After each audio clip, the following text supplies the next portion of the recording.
Old Testament, Genesis 4-6. Cain murders Abel. Adam and Eve had a son. Then Eve said, "I'll name him Cain because I got him with the help of the Lord." Later she had another son and named him Abel. Abel became a sheep farmer, but Cain farmed the land. One day Cain gave part of his harvest to the Lord, and Abel also gave an offering to the Lord. He killed the firstborn lamb from one of his sheep and gave the Lord his best parts of it. The Lord was pleased with Abel and his offering, but not with Cain and his offering. This made Cain so angry that he could not hide his feelings. The Lord said to Cain, "What's wrong with you? Why do you have such an angry look on your face? If you had done the right thing, you would be smiling. But you did the wrong thing, and now sin is waiting to attack you like a lion. Sin wants to destroy you, but don't let it in." Then Cain said to his brother, "Let's go for a walk." And when they went out to the field, Cain killed him.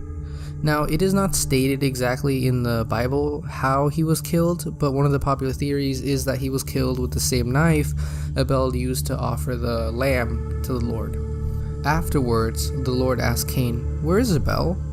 "How should I know?" he answered. "Am I supposed to look after my brother?" Then the Lord said, "Why have you done this terrible thing? You killed your own brother, and his blood flowed onto the ground. Now his blood is calling out for me to punish you, and so I will put you under a curse.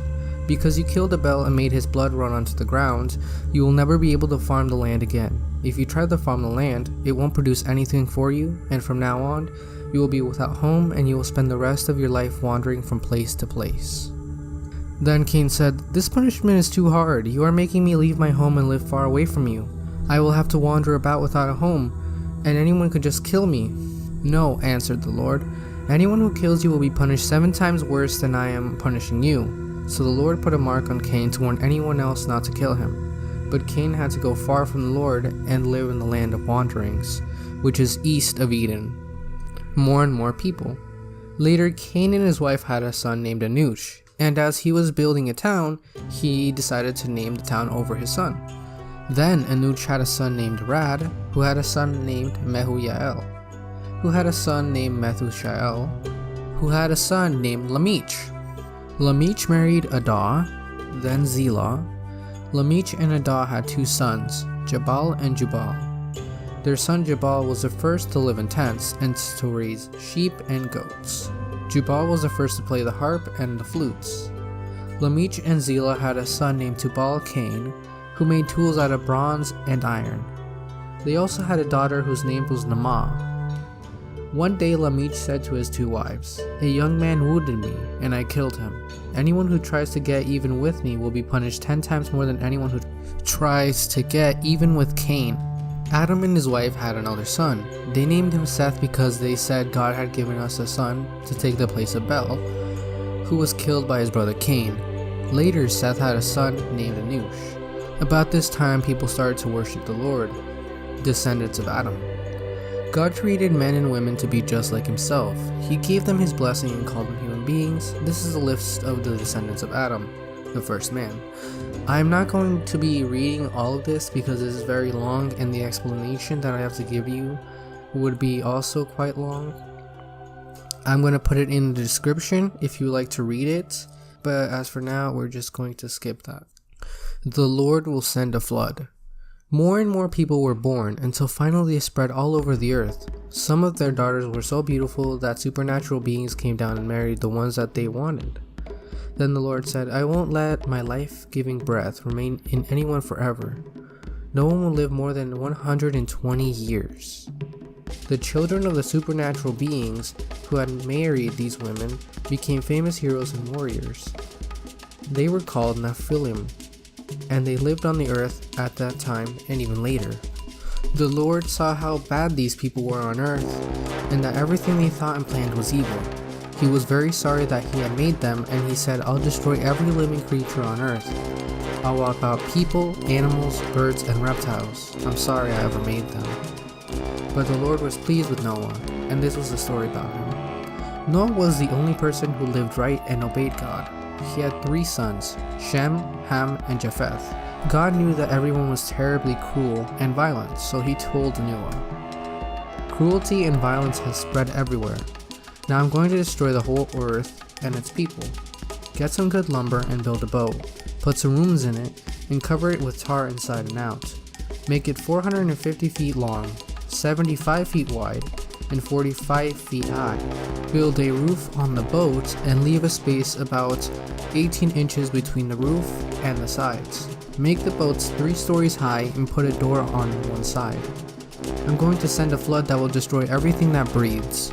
Nothing will be left alive, but I solemnly promise you, your wife, your sons, and your daughters-in-law will be kept safe on the boat. Bring into the boat with you a female and a male of every kind of animal and bird, as well as a male and female of every reptile. I don't want them to be destroyed. Store up enough food for both yourself and for them. Noah did everything the Lord told him to. New Testament, Matthew 2, the wise men. When Jesus was born in the village of Bethlehem in Judea, Herod was king. During this time, some wise men from the east came to Jerusalem and said, Where is the child born to be king of the Jews?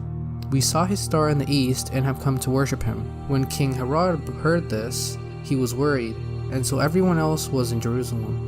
Herod brought together the chief priests and teachers of the law of Moses and asked them, Where will the Messiah be born? They told him, He will be born in Bethlehem, just as the prophet wrote.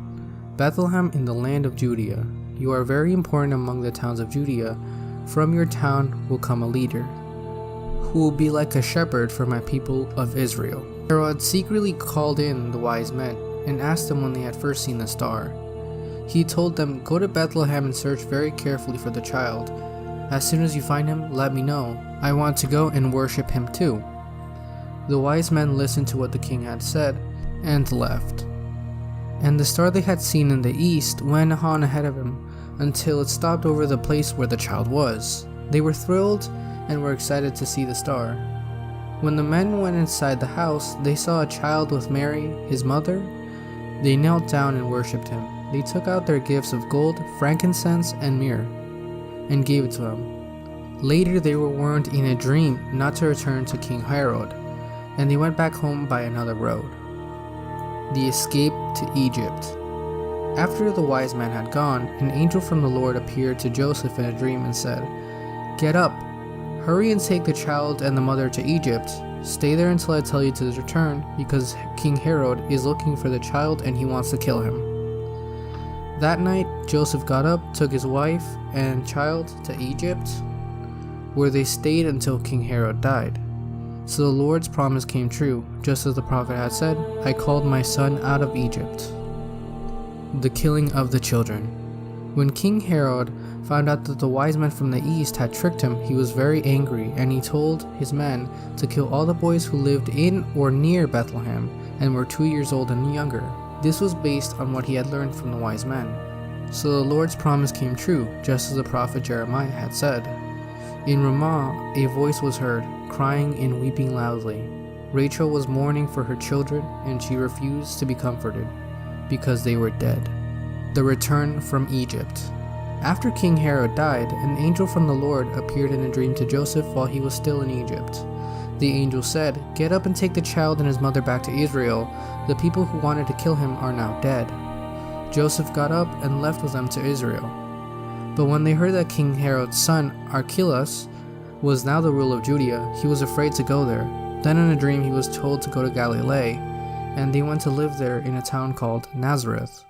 So the Lord's promise came true, just as the prophet had said, He will be called a Nazarene. Thank you for listening, God bless you, and if you want to continue, subscribe, and have a great day.